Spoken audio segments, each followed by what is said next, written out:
सिंध जो हीरो भुट्टे ख़ानदान जो असुल वारिस ज़ुल्फ़कार अली भुट्टो जूनियर असां में मौजूद आहे।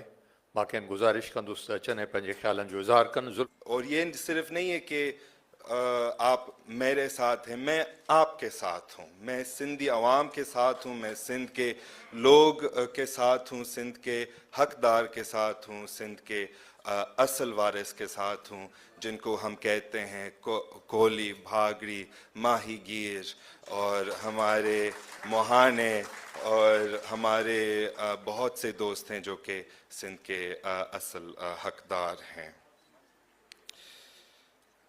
पाकिस्तान एक सियासी नहीं बल्कि एक कुदरती जोग्राफिया है। सिंध तास के तमाम दरिया यहाँ मौजूद हैं और इनके पहाड़ जैसे कि कोहे हिमालय, हिंदू कुश और काराकोरम भी यहाँ पे पाए जाते हैं। दरियाई सिंध आखिर में जाके अरबी समंदर में गिरता है और हमारी सरकार हमें जुदा करना चाहती है, इसलिए वो हमें एक दूसरे के ख़िलाफ़ लड़ाते हैं। सिंधियों को पख्तूनों के ख़िलाफ़, सराइकियों को बलोचों के ख़िलाफ़ और पंजाबियों को बाकी सब के ख़िलाफ़ वो हमें जुदा करना चाहते हैं, लेकिन हम ऐसा किसी कीमत पर नहीं होने देंगे। हम ये मुक़द्दस जोग्राफिया टुकड़ों में तकसीम नहीं होने देंगे। दरियाई सिंध एक जिस्म की तरह है, अगर एक हिस्से में दर्द होगा तो पूरा जिस्म तड़पेगा। हम यहाँ सिंध में शुमाल में बनाए गए डैम का दर्द महसूस करते हैं और शुमाल के लोग यहाँ जुनूब में दरिया की खुश्की का दर्द रखते हैं। इससे पहले आप चोलिस्तान को पानी दे, याद रखिएगा हमारे पास सिंध में पानी नहीं है। कीरथर और दादू कनाल पिछले साल तकरीबन सूख गई थी। हारी परेशान है, ना इसको गंदम का सही रेट मिला और ना ही चावल का। तुम और फार्म बनाना चाहते हो, लेकिन जो पहले से हैं उनका क्या होगा? तुम इनका ख्याल नहीं रख पाए।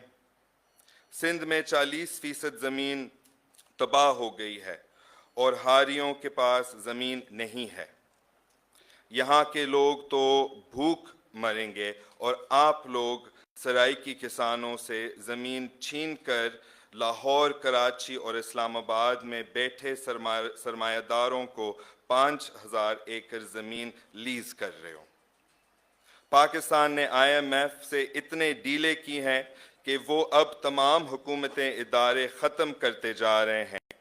इसलिए आज आपके बच्चों के लिए कोई स्कूल नहीं है, जब वो बीमार होता है इसके लिए अस्पताल भी नहीं है।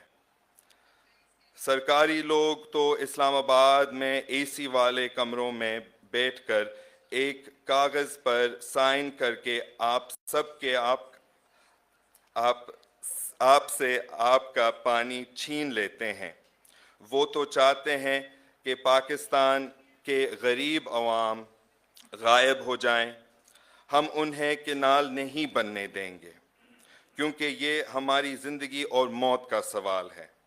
अगर तुम ये किनाल बनाओगे और दरिया खुश्क हो गया तो फिर हमारी लाशें आप लोगों की चौखट पर DHA में, बहरिया में, इस्लामाबाद में, DHA में, लंदन में, दुबई में पहुंचा दी जाएगी। लोग हमारे पानी के हक के लिए आवाज़ उठाने से महरूम करना चाहते हैं, लेकिन हम नहीं रुकेंगे। मैं कभी खामोश नहीं हूँगा। मैं लड़ूंगा, आपके लिए लड़ूंगा, दरिया के लिए लड़ूंगा और इस धरती माँ के लिए लड़ूंगा। आपका बहुत शुक्रिया। Thank you.